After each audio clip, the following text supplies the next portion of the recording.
इस टॉपिक में हम लेफ्ट शिफ्ट एनकाउंटर के बारे में पढ़ते हैं। फर्स्ट सर्किट डायग्राम बनाते हैं।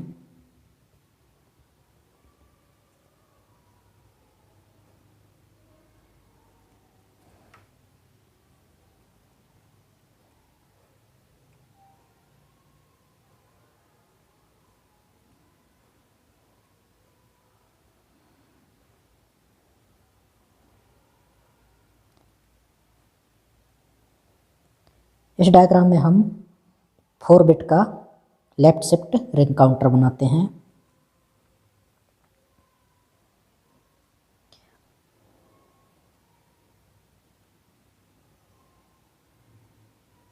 सभी flip flop positive edge triggered D flip flop लेते हैं।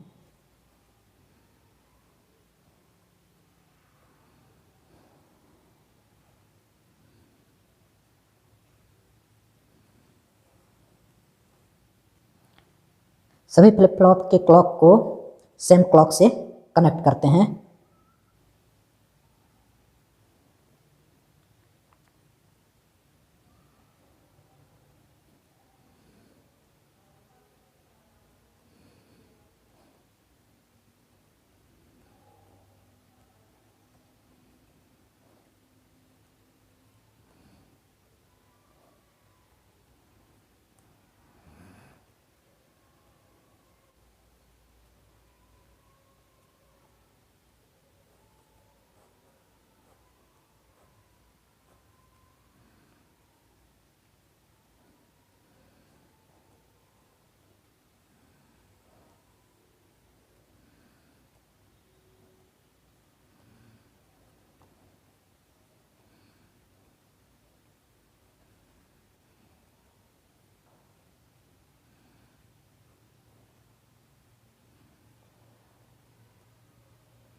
चारों में से 3 फ्लिप फ्लॉप के क्लियर टर्मिनल को स्टार्ट से कनेक्ट करते हैं और एक जो चौथा फ्लिप फ्लॉप है उसके प्रीसेट को स्टार्ट से कनेक्ट करते हैं। स्टार्ट में हम शॉर्ट पीरियड के लिए नेगेटिव पल्स देते हैं। जिन जिन फ्लिप फ्लॉपों के क्लियर टर्मिनल स्टार्ट से कनेक्ट होते हैं, जब इस स्टार्ट टर्मिनल में एक नेगेटिव पल्स दिया जाता है तो उन फ्लिप फ्लॉप के आउटपुट 0 हो जाता है।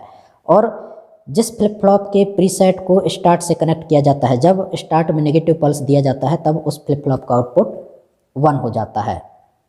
इन चारों फ्लिप फ्लॉप को एक ही क्लॉक से कनेक्ट किया गया है, तो चारों फ्लिप फ्लॉप का आउटपुट जो है एक साथ चेंज होंगे।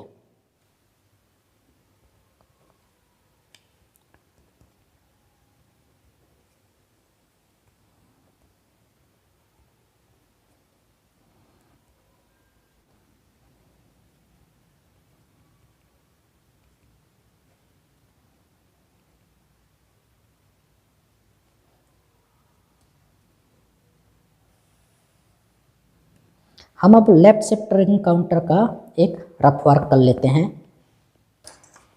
इसमें हम ये जो डायग्राम बनाया है ये लेफ्ट शिफ्ट रिंग काउंटर का डायग्राम है और चारों flip flop D flip flop use किया गया है जो कि पॉजिटिव एज ट्रिगर्ड है और सभी फ्लिप फ्लॉपों का क्लॉक जो है एक साथ एक ही क्लॉक से कनेक्ट किया गया है। और इन 4 फ्लिप फ्लॉपों में से 3 फ्लिप फ्लॉप के जो क्लियर टर्मिनल है, ये वाले क्लियर टर्मिनल स्टार्ट से कनेक्ट है और ये जो चौथा फ्लिप फ्लॉप है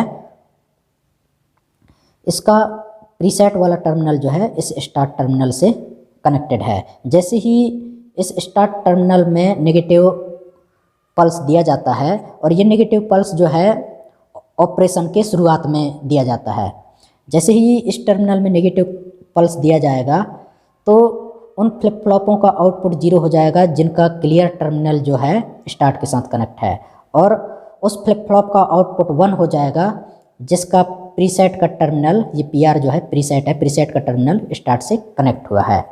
तो ऑपरेशन की शुरुआत में जब हम कोई भी क्लॉक नहीं देते, इसका मतलब यह है कि कोई भी क्लॉक देने से पहले जब हम इस सर्किट को स्टार्ट करते हैं तब एक नेगेटिव पल्स इस स्टार्ट टर्मिनल में देते हैं। तो इस स्टार्ट टर्मिनल से जिन जिन फ्लिप फ्लॉपों का क्लियर कनेक्ट रहेगा उनका आउटपुट 0 हो जाएगा। मतलब इस स्टार्ट टर्मिनल से इसका क्लियर जुड़ा हुआ है तो यहाँ 0 हो जाएगा आउटपुट। इस स्टार्ट टर्मिनल से ये वाला फ्लिप फ्लॉप का क्लियर जुड़ा हुआ है तो यहाँ आउटपुट 0 हो जाएगा। इस वाले फ्लिप फ्लॉप के क्लियर टर्मिनल स्टार्ट से कनेक्ट है तो यहाँ 0 हो जाएगा, परंतु इस वाले फ्लिप फ्लॉप का प्रीसेट स्टार्ट से कनेक्ट है तो यहाँ आउटपुट 1 हो जाएगा। बस ऑपरेशन की शुरुआत में ही यहाँ हमें नेगेटिव पल्स देना है, उसके बाद पूरे ऑपरेशन में ये वाला टर्मिनल हाई रहेगा। स्टार्ट टर्मिनल जब 0 हो जाता है, जब कोई भी क्लॉक नहीं दिया जाता, मतलब क्लॉक 0 होता है, तब Q3, Q2, Q1 और Q0 की वैल्यू 0 0 0 1 होती है। ये वाला 0 जो है इस वाले फ्लिप फ्लॉप के लिए इनपुट का काम करेगा, तो ये आपस में शॉर्ट है तो इसलिए यहाँ हम 0 लिख देते हैं। अब हम एक चीज़ और ध्यान रखते हैं कि ये जो लेफ्ट शिफ्ट रिंग काउंटर है इसके चारों फ्लिप फ्लॉप जो है डी फ्लिप फ्लॉप हैं और वो भी पॉजिटिव एज ट्रिगर्ड हैं और सभी फ्लिप फ्लॉप में सेम क्लॉक दिया गया है। तो हम डी फ्लिप फ्लॉप का ट्रुथ टेबल एक बार देख लेते हैं। जब क्लॉक 0 रहता है, डी की वैल्यू भले 1 या 0 कुछ भी हो, नया आउटपुट पिछले आउटपुट के बराबर होता है। जब क्लॉक की वैल्यू 1 होता है, डी का वैल्यू भले कुछ भी हो, नया आउटपुट हमेशा पिछला आउटपुट के बराबर होता है। जब क्लॉक की वैल्यू नेगेटिव एज प्राप्त होती है, डी की वैल्यू 1 या 0 कुछ भी हो, नया आउटपुट पिछले आउटपुट के बराबर होता है। जब क्लॉक पॉजिटिव एज प्राप्त होती है, डी की वैल्यू अगर 0 रहता है तो नया आउटपुट 0 प्राप्त होता है। जब क्लॉक की वैल्यू पॉजिटिव एज प्राप्त होती है, डी की वैल्यू 1 होता है तो नया आउटपुट 1 प्राप्त होता है। इसका मतलब ये है कि एक पर्टिकुलर क्लॉक में जो डी फ्लिप फ्लॉप में इनपुट दिया जाता है वही आउटपुट में प्राप्त होता है। ये स्टार्ट टर्मिनल जो है, स्टार्ट टर्मिनल ऑपरेशन के शुरुआत में बस लो रहता है, बाकी हर क्लॉक में हाई रहता है पूरे ऑपरेशन के दौरान। अब हम देखते हैं कि ये वाला 0 इस वाले फ्लिप फ्लॉप के लिए इनपुट का काम करेगा, ये वाला 0 इस वाले फ्लिप फ्लॉप के लिए इनपुट का काम करेगा, ये वाला 1 इस वाले फ्लिप फ्लॉप के लिए इनपुट का काम करेगा, ये वाला 0 इस वाले फ्लिप फ्लॉप के लिए इनपुट का काम करेगा। जब फर्स्ट क्लॉक देते हैं, जब फर्स्ट पॉजिटिव एज क्लॉक प्राप्त होता है तो ये वाला 0 यहाँ आ जाता है, ये वाला 0 यहाँ आ जाता है, ये वाला 1 यहाँ आ जाता है और ये वाला 0 यहाँ आ जाता है। यहाँ 0 है तो यहाँ भी 0 ही रहेगा। तो हम देखते हैं कि फर्स्ट पॉजिटिव एज क्लॉक के बाद Q3 की वैल्यू 0 है, Q2 की वैल्यू 0 है, Q1 की वैल्यू 1 है और Q0 की वैल्यू 0 है।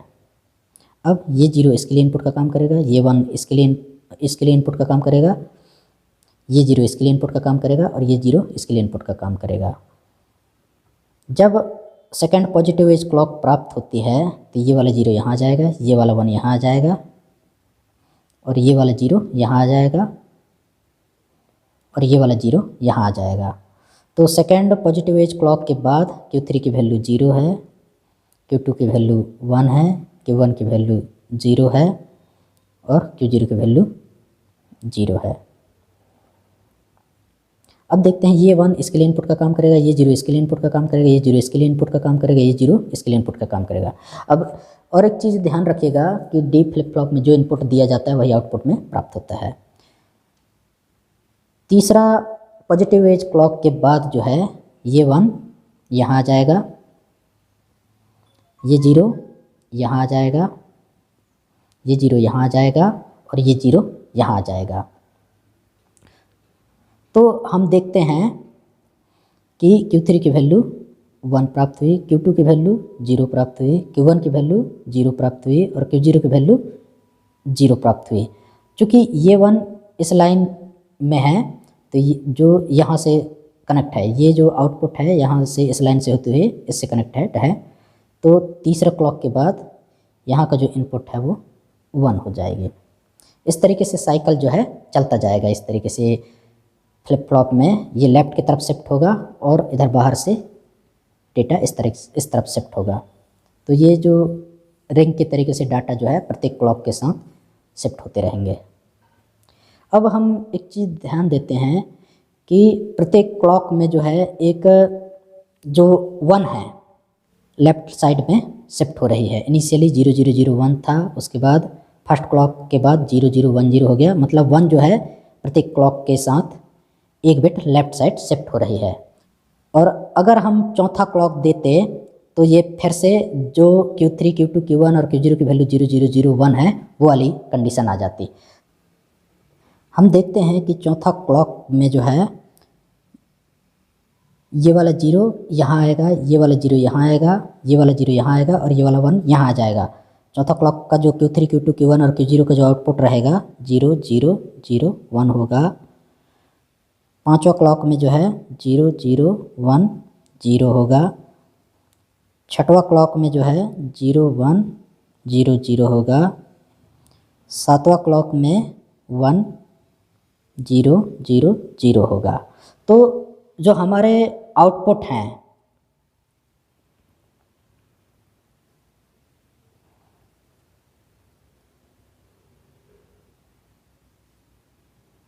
इस तरीके से बार बार रिपीट हो रहे हैं। तो जो हमारे रिंग काउंटर का जो आउटपुट है इसी तरीके से आ रहे हैं। तो ये इनके जो है डिफरेंट स्टेट हैं। हमने सिर्फ 4 फ्लिप फ्लॉप यूज किया है, इसलिए 4 डिफरेंट आउटपुट हमको प्राप्त हो रहे हैं। वो आउटपुट फिर से रिपीट हो रहे हैं। तो हमने यहाँ 4 फ्लिप फ्लॉप यूज किया है, इसलिए 4 डिफरेंट स्टेट हमको प्राप्त हो रही हैं। हम ट्रुथ टेबल बना लेते हैं।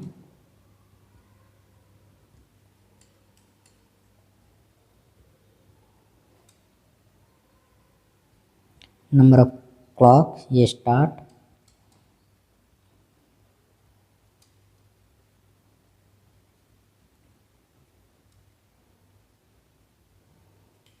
इनिशियली 0 0 0 1 होता है। फर्स्ट पॉजिटिव एज क्लॉक के बाद आउटपुट 0 0 1 0 होता है। सेकंड पॉजिटिव एज क्लॉक के बाद 0 1 0 0 होता है।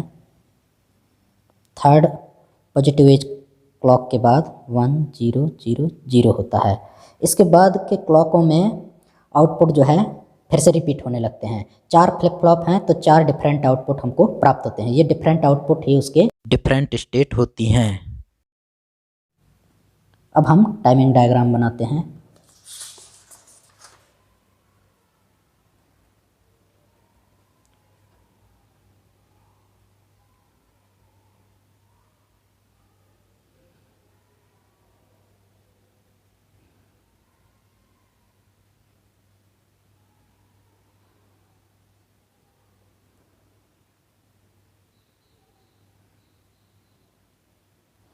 हमने यहाँ पॉजिटिव एज क्लॉक लिया है, तो फर्स्ट पॉजिटिव एज क्लॉक यहाँ, सेकंड यहाँ, थर्ड यहाँ, फोर्थ यहाँ प्राप्त होगा।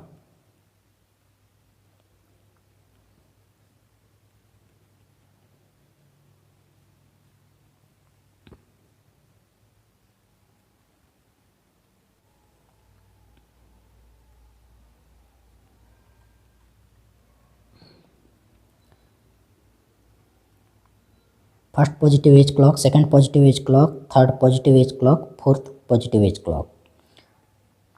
स्टार्ट पल्स को जो है, जो स्टार्ट नेगेटिव पल्स है उसको क्लॉक देने से पहले देते हैं और सभी क्लॉक के लिए स्टार्ट की वैल्यू हाई होती है।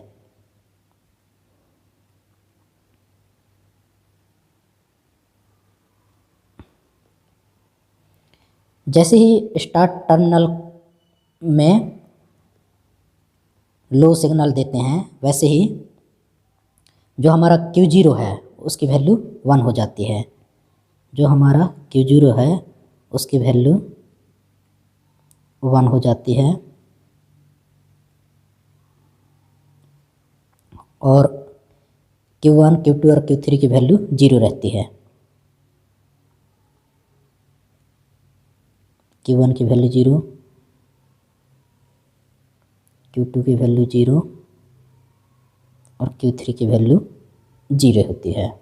यहाँ भी हम देख लेते हैं, जब कोई भी क्लॉक नहीं दिया जाता, स्टार्ट जब 0 रहता है, कोई भी क्लॉक नहीं होता, तब Q3 की वैल्यू 0, Q3 की वैल्यू 0, Q2 की वैल्यू 0, Q2 की वैल्यू 0, Q1 की वैल्यू 0, Q1 की वैल्यू 0 और Q0 की वैल्यू 1 होती है। Q0 की वैल्यू 1 तभी हुई है जब ये स्टार्ट जो है नेगेटिव पल्स हुआ है। जब फर्स्ट पॉजिटिव एज क्लॉक देते हैं तब Q0 की वैल्यू 0, Q0 की वैल्यू 0 और Q1 की वैल्यू 1, Q1 की वैल्यू 1, Q2 की वैल्यू 0, Q2 की वैल्यू 0 और Q3 की वैल्यू 0 होती है, Q3 की वैल्यू 0 होती है। जब सेकंड पॉजिटिव एज क्लॉक दिया जाता है तब Q0 की वैल्यू 0, जब सेकंड पॉजिटिव एज क्लॉक दिया जाता है तो Q0 की वैल्यू 0 और Q1 की वैल्यू 0, Q1 की वैल्यू 0 और Q2 की वैल्यू 1, Q2 की वैल्यू 1 और Q3 की वैल्यू 0 होती है, Q3 की वैल्यू 0 होती है। जब थर्ड पॉजिटिव एज क्लॉक दिया जाता है, थर्ड पॉजिटिव एज क्लॉक दिया जाता है तो Q0 की वैल्यू 0, Q0 की वैल्यू 0, Q1 की वैल्यू 0, Q1 की वैल्यू 0, Q2 की वैल्यू 0, Q2 की वैल्यू 0 और Q3 की वैल्यू 1 हो जाती है, Q3 की वैल्यू 1 हो जाती है। चौथा क्लॉक के बाद जो है, चौथा जब क्लॉक दिया जाता तो उसके बाद Q0 हाई हो जाता और Q1 0 रहता, Q2 0 रहता और Q3 0 हो जाता।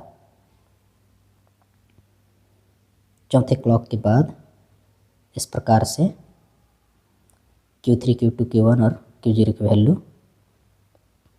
होती है। स्टार्ट नेगेटिव पल्स देने के बाद Q0 की वैल्यू 1, Q1 की वैल्यू 0, Q2 की वैल्यू 0, Q3 की वैल्यू 0 हो जाती है।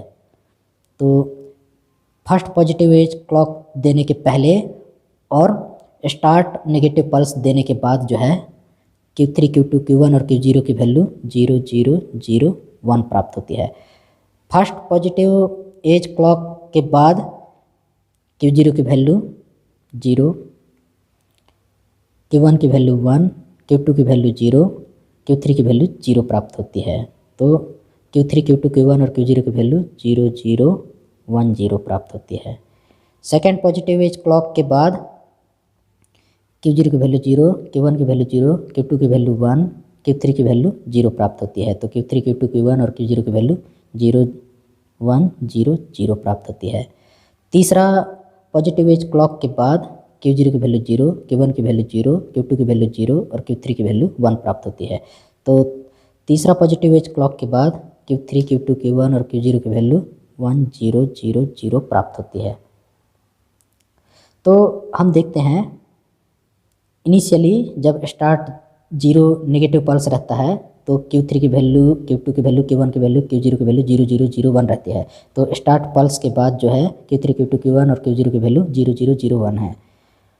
सेकेंड पॉजिटिव एज क्लॉक के बाद 0, 0, 1, 0 है। फर्स्ट पॉजिटिव एज क्लॉक के बाद Q3, Q2, Q1 और Q0 की वैल्यू 0, 0, 1, 0 है। तो फर्स्ट पॉजिटिव एज क्लॉक के बाद Q3, Q2, Q1 और Q0 की वैल्यू 0, 0, 1, 0 है। सेकेंड पॉजिटिव एज क्लॉक के बाद 0, 1, 0, 0 है। तो सेकेंड पॉजिटिव एज क्लॉक के बाद 0, 1, 0, 0 है। थर्ड पॉजिटिव एज क्लॉक के बाद Q3, Q2, Q1 और Q0 की वैल्यू 1, 0, 0, 0 है। तो थर्ड पॉजिटिव एज क्लॉक के बाद Q3, Q2, Q1 और Q0 की वैल्यू 1, 0, 0, 0 है। तो इस तरीके से रिंग काउंटर जो है वर्क करता है। और नेक्स्ट वीडियो देखेंगे right shift ring counter. Thank you.